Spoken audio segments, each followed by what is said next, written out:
নমস্কার। শুরু করছি শরৎচন্দ্র চট্টোপাধ্যায়ের মেজদিদি গল্পের পঞ্চম এবং ষষ্ঠ পর্ব। পরদিন সকালে কেষ্ট হঠাৎ গুটি গুটি ঘরে ঢুকিয়া হেমাঙ্গিনীর পায়ের কাছে বিছানার এক পাশে আসিয়া বসিল। হেমাঙ্গিনী পা দুইটি একটু গুটাইয়া লইয়া সস্নেহে বলিলেন, দোকানে যাসনি কেষ্ট? এইবার যাব। দেরি করিস নে দাদা, এইবেলা যা, নইলে এক্ষুনি আবার গালাগালি করবে। কেষ্টর মুখ একবার আরক্ত একবার পাণ্ডুর হইল। যাই বলিয়া সে উঠিয়া দাঁড়াইল। একবার ইতস্তত করিয়া কি একটা বলিতে গিয়া চুপ করিল। হেমাঙ্গিনী তাহার মনের কথা যেন বুঝিলেন, বলিলেন, কিছু বলবি আমাকে রে? কেষ্ট মাটির দিকে চাহিয়া অতি মৃদুস্বরে বলিল, কাল কিছু খাইনি মেজদি। কাল থেকে খাসনি? বলিস কি কেষ্ট? কিছুক্ষণ পর্যন্ত হেমাঙ্গিনী স্থির হইয়া রহিলেন। তারপর দুই চোখ জলে পূর্ণ হইয়া গেল। সেই জল ঝরঝর করিয়া ঝরিতে লাগিল। তার হাত ধরিয়া টানিয়া আর একবার কাছে বসাইয়া একটি একটি করিয়া সব কথা শুনিয়া লইয়া বলিলেন, কাল রাত্রিরেই কেন এলি নে? কেষ্ট চুপ করিয়া রহিল। হেমাঙ্গিনী আঁচলে চোখ মুছিয়া বলিলেন, আমার মাথার দিব্যি রইল ভাই, আজ থেকে আমাকে তোর সেই মরা মা বলে মনে করবি। যথাসময় সমস্ত কথা কাদম্বিনীর কানে গেল।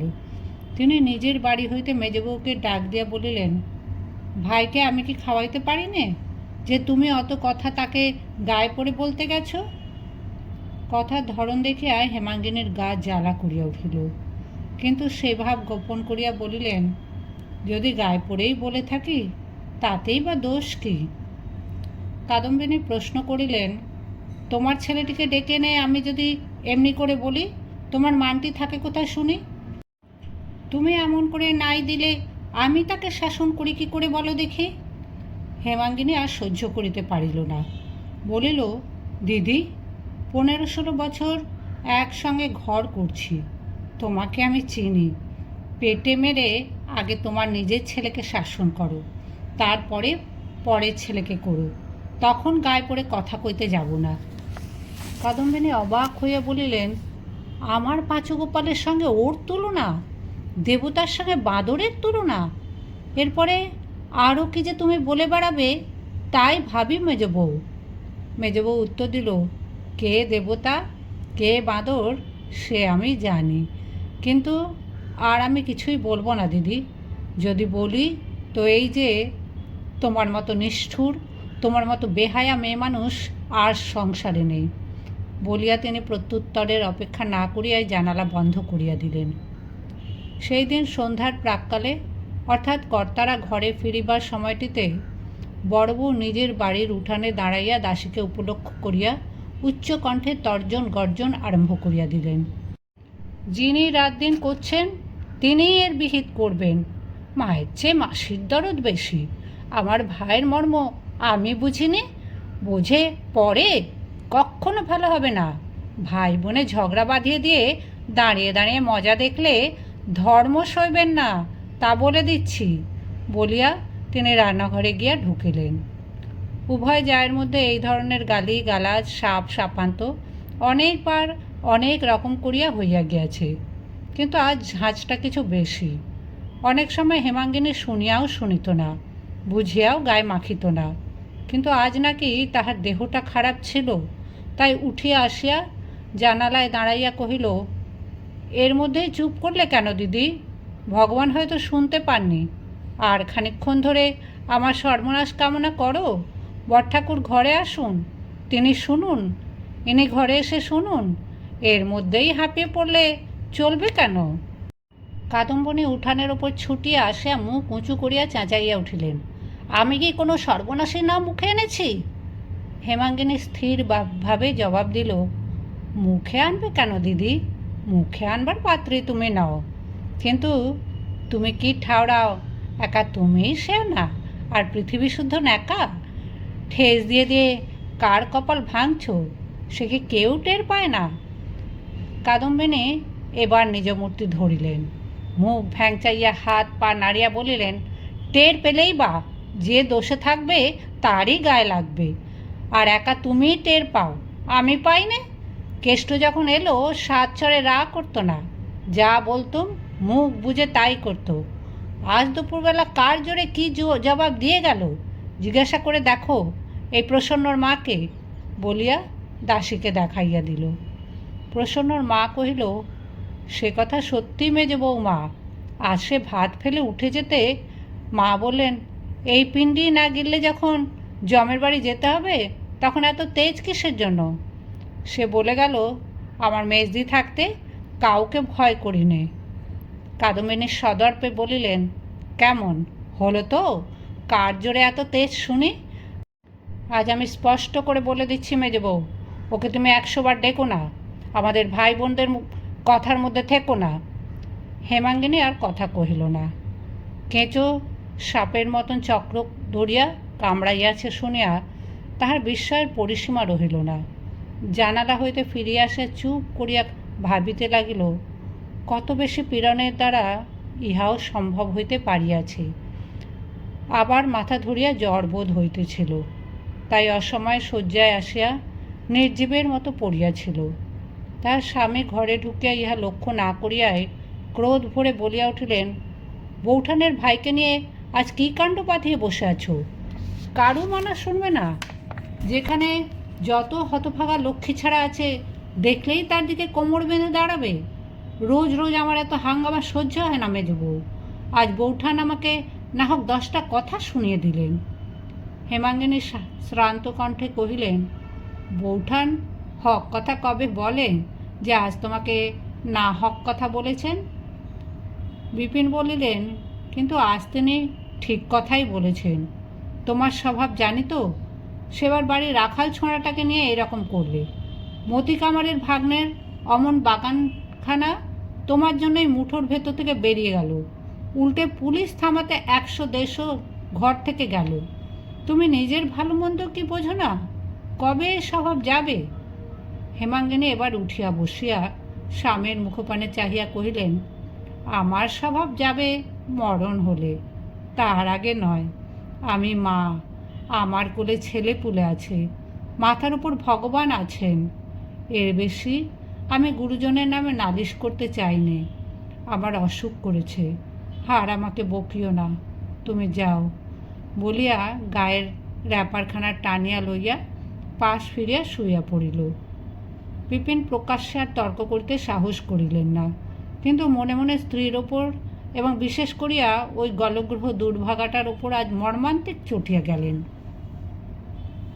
পরদিন সকালে জানালা খুলিতেই হেমাঙ্গিনীর কানে বড় জায়ের তীক্ষ্ণ কণ্ঠের ঝঙ্কার প্রবেশ করিল।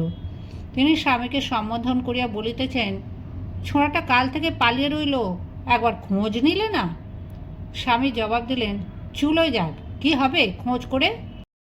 স্ত্রী কণ্ঠস্বর সমস্ত পাড়ায় শ্রুতিগোচর করিয়া বলিলেন, তাহলে যে নিজেদের গ্রামের বাস করা দায় হবে। আমাদের শত্রু তো দেশে কম নেই, কোথাও পড়ে মরে টরে থাকলে ছেলে বুড়ো বাড়ির শুদ্ধ সবাইকে জেলখানায় যেতে হবে, তা বলে দিচ্ছি। হেমাঙ্গিনী সমস্তই বুঝিলেন এবং তৎক্ষণাৎ জানালাটা বন্ধ করিয়া দিয়া একটা নিঃশ্বাস ফেলিয়া অন্যত্র চলিয়া গেলেন। দুপুরবেলায় রান্নাঘরের দাওয়ায় বসিয়া খানকতক রুটি খাইতেছিলেন। হঠাৎ চোরের মতো সন্তর্পণে পা ফেলিয়া কেষ্ট আসিয়া উপস্থিত হইল। চুল রুক্ষ, মুখ শুষ্ক। কোথায় পালিয়েছিলি রে কেষ্ট? পালায়নি তো, কাল সন্ধ্যার পর দোকানে শুয়েছিলুম, ঘুম ভেঙে দেখি দুপুর রাত্রির। খিদে পেয়েছে মেজদি, ও বাড়িতে গিয়ে খেগে যা, বলিয়া হেমাঙ্গিনী নিজের রুটির থালায় মনোযোগ করিলেন। মিনিটখানেক চুপচাপ দাঁড়াইয়া থাকিয়া কেষ্ট চলিয়া যাইতেছিল। হেমাঙ্গিনী ডাকিয়া ফিরাইয়া কাছে বসাইলেন এবং সেইখানেই ঠাঁই করিয়া রাঁধুনিকে ভাত দিতে বলিলেন। তাহার খাওয়া প্রায় অর্ধেক অগ্রসর হইয়াছিল। এমন সময় উমা বহির্বাটি হইতে ত্রস্ত ব্যস্তভাবে ছুটিয়া আসিয়া নিঃশব্দ ইঙ্গিতে জানালেন, বাবা আসছেন যে। মেয়ের ভাব দেখিয়া মা আশ্চর্য হইয়া বলিলেন, তাতে তুই এমন করছিস কেন? উমা কেষ্টর পেছনে আসিয়া দাঁড়াইয়াছিল। প্রত্যুত্তরে তাহাকেই আঙুল দিয়া দেখাইয়া চোখ মুখ নাড়িয়া তেমনই ইশারায় প্রকাশ করিল খাচ্ছে যে। কেষ্ট কৌতূহলী হইয়া ঘাড় ফিরাইয়াছিল। উমার উৎকণ্ঠিত দৃষ্টি, শঙ্কিত মুখের ইশারা তাহার চোখে পড়িল। এক মুহূর্তে তাহার মুখ সাদা হইয়া গেল। কি ত্রাস যে তাহার মনে জন্মিল সেই জানে। মেজদি, বাবু আসছেন বলিয়াই সে ভাত ফেলিয়া ছুটিয়া গিয়া রান্নাঘরে দৌড়ে আড়ালে দাঁড়াইল। তাহার দেখা দেখি উমাও আর একদিকে পলাইয়া গেল। অকস্মাৎ গৃহস্বামীর আগমনে চোরের দল যেরূপ ব্যবহার করে, ইহারাও ঠিক সেইরূপ আচরণ করিয়া বসিল। প্রথমটা হেমাঙ্গিনী হতবুদ্ধির মতো একবার এদিক একবার ওদিকে চাহিলেন, তারপরে পরিশ্রান্তের মতো দেওয়ালে ঠেস দিয়া এলাইয়া পড়িলেন। লজ্জা ও অপমানের শুল যেন তাহার বুকখানায় ফোঁড় ফোঁড় করিয়া দিয়া গেল। পরক্ষণে বিপিন আসিয়া উপস্থিত হইলেন। সম্মুখে স্ত্রীকে ওভাবে বসিয়া থাকিতে দেখিয়া কাছে আসিয়া উদ্বিগ্ন মুখে প্রশ্ন করিলেন, ও কি খাবার নিয়ে অমন করে বসে যে? হেমাঙ্গিনী জবাব দিলেন না। বিপিন অধিকতর উৎকণ্ঠিত হইয়া বলিলেন, আবার জ্বর হলো নাকি? অভুক্ত ভাতের থালাটার পানে চোখ পড়ায় বলিলেন, এখানে এত ভাত ফেলে উঠে গেল কে? ললিত বুঝি? হেমাঙ্গিনী উঠিয়া বসিয়া বলিলেন, না, সে নয়, ও বাড়ির কেষ্টটা খাচ্ছিল। তোমার ভয় দৌড়ের আড়ালে লুকিয়েছে। কেন? হেমাঙ্গিনী বলিলেন, কেন তা তুমিই ভালো জানো।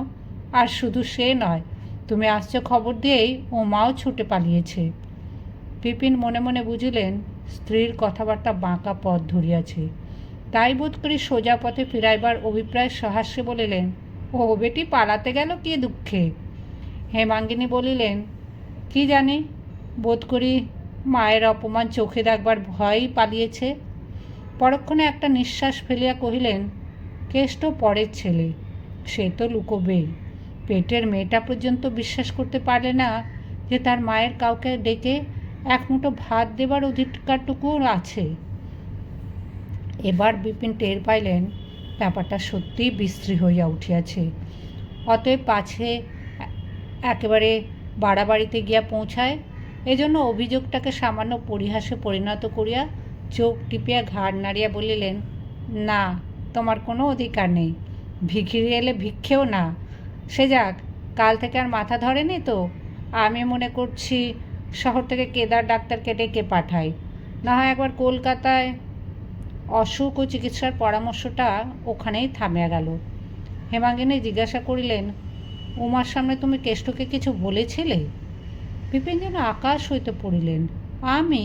কই না। ওহো, সেদিন যেন মনে হচ্ছে বলেছিলুম। বৌঠান রাগ করেন, দাদা বিরক্ত হন। উমা বোধ করে সেখানে দাঁড়িয়েছিল। কি জানো? জানি বলিয়া হেমাঙ্গিনী কথাটা চাপিয়া দিলেন। বিপিন ঘরে ঢুকিতেই তিনি কেষ্টকে বাহিরে ডাকিয়া বলিলেন, কেষ্ট, এই 4টে পয়সা নিয়ে দোকান থেকে মুড়ি টুড়ি কিছু কিনে খেগে যা। খিদে পেলে আর আসিস নে আমার কাছে। তোর মেজদির এমন জোর নেই যে সে বাইরের মানুষকে এক মুঠো ভাত খেতে দেয়। কেষ্ট নিঃশব্দে চলিয়া গেল। ঘরের ভেতর দাঁড়াইয়া বিপিন তাহার পানে চাহিয়া ক্রোধে দাঁত কড়মড় করিলেন।